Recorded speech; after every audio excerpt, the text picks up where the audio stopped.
Hey everybody, Daniel here from Basement Tech.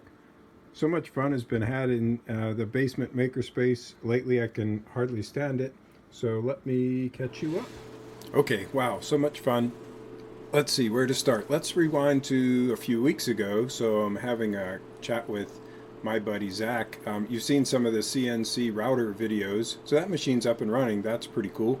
I have one final close-up, wrap-up video to do there. But we said, hey, it'd be neat, based on the surveillance system, if we could monitor, temperatures and some other things inside the router control box remotely, maybe from the office down there at the zimKnives shop, and then Zach said, "Hey, how about some cool LEDs that indicate status of the machine?" And anyway, that led to this whole project. Um, I had planned to probably just solder up another board like I did for the surveillance project, but then I thought, well, maybe a PCB would be cool. Then we thought that would take too long, but then in the end, it really didn't. So I just want to run through the steps. It's not going to be a tutorial on how everything happened, but it's going to just lead you through the steps and make you guys aware of this fun project. So you can see here, I'll maybe do some zoom in, a little tour of the actual board. This is one of the printed circuit boards. When you order these, you usually order them in quantities of like 5 for hobby use. And it was surprisingly easy, I think, to get an actual printed circuit board.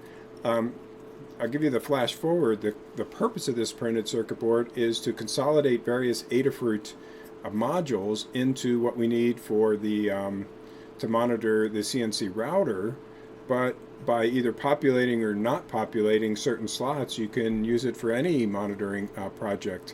So if you just want a temperature and humidity, just put the CPU and the temperature and humidity one on there. But anyway, more about that when I give you the whole tour, but I just wanted to lead you through the steps that, justify me saying something like, hey, this is actually pretty straightforward. Now, before I dive in, this program you can see in front of you is called KiCad. I know some people say KiCad, I have no idea, but I think KiCad is what most people say. I just watched a series of tutorial videos. I'm going to just, let's see, let me just, so that you can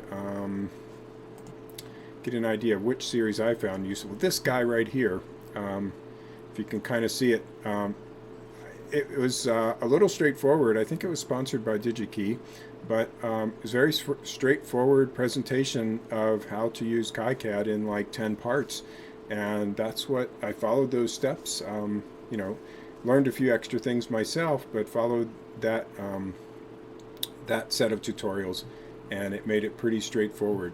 So let me just kind of flash through a few of the steps there and give you an idea of what it takes to do this printed circuit board, and then we'll go over and take a quick tour of the actual printed circuit board itself. My buddy Zach came over last night. The software you saw running there on the flashy lights was his, and we integrated some components on there. It was just a real geeky good time. But anyway, so where you start with KiCad is here. This is like a, if you will, a I don't know, control panel or something that has all the different applications. So you start by drawing a schematic, and the schematic requires you to have symbols for each of the things you want to use. So I started searching around, assuming somebody must have created symbols for the Adafruit boards.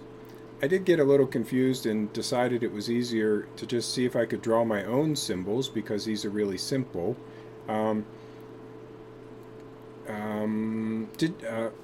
Adafruit, they provide fritzing files, and I don't know what to do with those. So as I said, drawing up, learning to create my own symbols, simple symbols like this, which are just essentially a rectangle with a bunch of pins, basically in the shape to remind me what they look like. The shape of the actual modules themselves was pretty straightforward, and there's a video, one of those videos in the series I showed you earlier, that talks about that. So you can see right away, if you looked at any of the other surveillance the videos from the surveillance project, these are the same parts. So this is that little ESP8266 board, remember, with Wi-Fi and some I/O pins on it. 3.3 volt, and remember that for a comment I'm going to make in a minute, 3.3 volt logic. So that has to be accounted for. It has its own little 5 to 3.3 volt buck converter, but the logic ends up being 3.3, so we have to accommodate that. Let's see, this one I believe is the temperature and humidity. This is the same 4-channel 12-bit A to D we used in the surveillance project. This one down here is actually a high side current monitor. That's new from surveillance project, and we'll talk a lot more about that in detail as we get through this. Then I just put a couple extra connectors for I2C, and the connectors just provide pads on the printed circuit board that I can take off board for other I2C stuff. Now back to that 3.3 to 5 volt thing. This is, let's see, can I zoom in? Yeah, there we go. Just still learning. This is a module from Adafruit that is a 3.3 to 5 volt level shifter. If you're going to use this, read in detail. There's a lot of cautions and warnings about how it's not designed for high drive currents or any of that kind of thing. We used it successfully, Zach and I, to drive the input, the data lines on the NeoPixels, and we intend to use it as an input from the 5 volt logic that's in the CNC router controller. But again, read a lot about that. There's a lot of cautions, and there are other choices. This is just the one that I made here and accommodated on the printed circuit board. So first, back to KiCad. So draw the schematic, and as I said, I created each of these symbols with all of the signals identified in sort of a pictorial, if you will, of what the board actually looks like. Associated with each signal is a pin number, and also associated with each of these components is a footprint, and the footprint describes physically what it's going to look like on the printed circuit board. So if I put this away, and I'm going to skip a ton of steps here and just jump to the actual printed circuit board itself. So cool, right? It's just actually a printed circuit board that I was able to design and generate from the schematic. So what happens, you define a footprint, and that, as I said, is the physical representation of each of the modules. Again, somebody must have already done this for all the Adafruit modules. This footprint I actually downloaded, I found on the out on the web somewhere. The other ones I just drew up myself because, again, all they were going to be is a series of pads where I solder in the Adafruit module, and I indicated an outline so I didn't physically overlap them when I went to draw out the board. There's some status LEDs. As you remember, there's an LED here that indicates when the Wi-Fi is connected, and this is that Huzzah ESP8266 module, and you see them all represented here. Again, two new things for the CNC router. One is the high side current monitoring, and again, in a future video I'll talk tons about that. And then also we want to measure temperature, and since we had the A to D, a natural choice was use some low-cost thermistors, which again I'll talk about when we get into the circuit details in a future video, but they cost like less than $1 a piece, and they're pretty darn accurate, and that was accommodated here in the lower left. But back to KiCad again. Once you have the footprints, you use what's called a net list to translate from the connections you've made on the schematic to what's called a rat's nest, and all it does is indicate the connections for you, and each of the footprints are represented in this tool here that you see in front of you, and then you physically lay out, drag around the components until they're in a reasonable configuration that eliminates overlaps, and then you replace each of the what they call airlines, the connections between components that came over from the schematic, with the actual traces. That's a fairly manual and sort of art-intensive activity. You just have to plan on spending a little time. It's fun because the tool is very accommodating. So that was a bit of fun, but it is a pretty manual operation. It's not like automatically all laid out for you. Um, and then this section here on the right indicates all the different layers, if you will. So this is a two-sided board. I'm going to turn off the back. All these traces are all on the front side of the circuit board, and I put a ground plane, and all the pins for ground use through vias to go to that ground plane on the back. And then there's a couple of traces that I couldn't manage to not overlap on the front that ended up on the back. In addition, there are solder mask layers, there are silkscreen layers, and all kinds of stuff. So watch through the videos and you'll get a great idea of how it works. But just to summarize the steps, create a list of, create the components that you need, or find them on the web or download them. KiCad has an immense library that's a little confusing but very comprehensive. Draw out your schematic, make all the connections, ensure that you have a footprint, the physical representation of each component. Export the netlist from the schematic, import the netlist into this, this layout tool.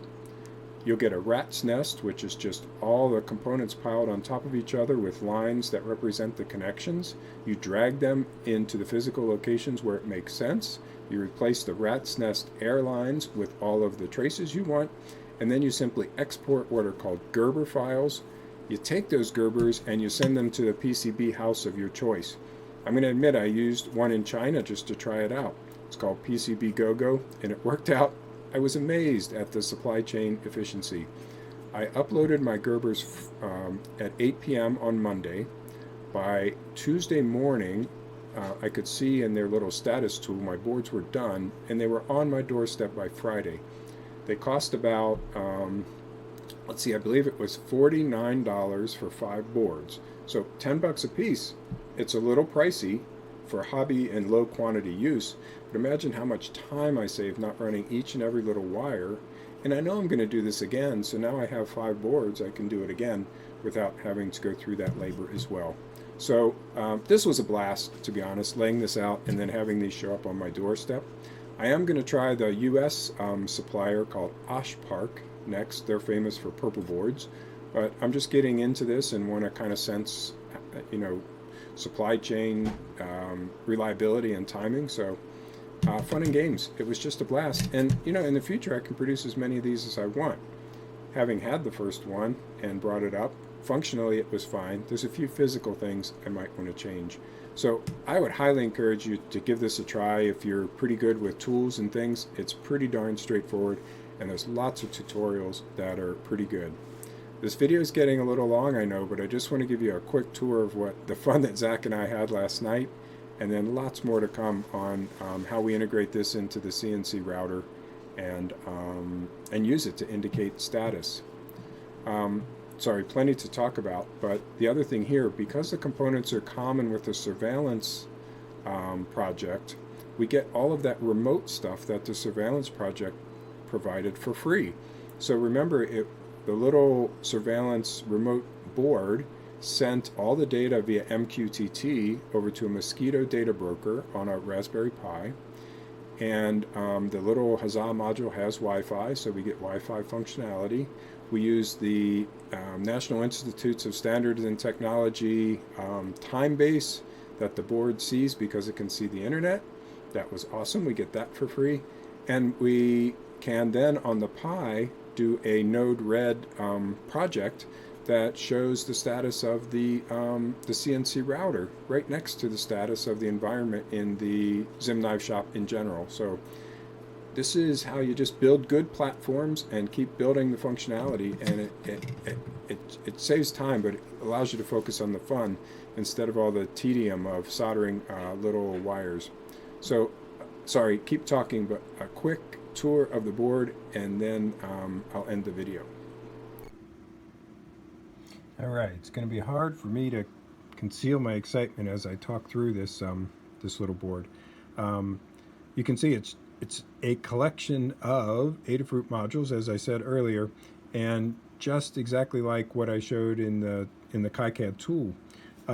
here you have the CPU module, that's ESP, and you see it has a little antenna for Wi-Fi. On this side is that level converter, 3.3 on this side, 5 volts on this side. Up here in this corner is a 3.3 volt to 5 volt to 3.3 volt buck converter that I'm using to power some of the other modules. This little one has its own 5 to 3, so it's powered by 5, but the logic ends up 3.3, so we need both. This little level converter takes in 3.3 volts on the top pin and 5 volts on the upper right pin and does all the level conversion. This here is the temperature and humidity sensor. This one up here is the A to D. Over here are the thermistors coming in. Zach wired up this cool little cable with the thermistor sitting at the end. Again, they cost about $1. They're the same ones that a lot of people use on 3D printers. The little board accommodates 2. This up here is going to be the high side current sensor. One thing I realized I either sort of forgot or wasn't thinking about here is the explosion, you know, the explosive gas sensor that's on the other one. I can either accommodate that using this connector up here, which is I2C, these 4 pins, or just do a little sort of pin-to-pin conversion intermediate board and put it in the same spot here. I2C is just great for this. So both the A to D and this module here are I2C, so you just run power, and those 2 little traces you see there are just the 2 data lines for I2C. Down here is the output / input of this bidirectional level shifter, so that could either be a connector, or here you can see we just soldered wires. Those go off to the NeoPixels up here. Power to the NeoPixels, as most of you know, is on a separate line, so high current here, essentially no current here, so the level shifter did a good job. That's pretty cool. 5 volts in on this little one, and there you have it. It just worked, which is so cool. Really think through before you click the button to send it off to have it printed, but you know, worst case, you throw them in the trash and do it again. Money lost, time lost, but in the end, it ended up being a lot quicker. So there you go. Just awesome fun, especially when you put it together and it just works. We just soldered one component after the other and tested using the surveillance software and using the software Zach whipped up to drive these NeoPixels. It's going to be awesome. Next one time we get together on this topic, I'll show it to you installed in the CNC router, and we'll talk about all the other stuff it can do. Thanks for tuning in. If you like this video, definitely give it the thumbs up. If you want to hear more and more details about this, subscribe, and we'll talk to you soon.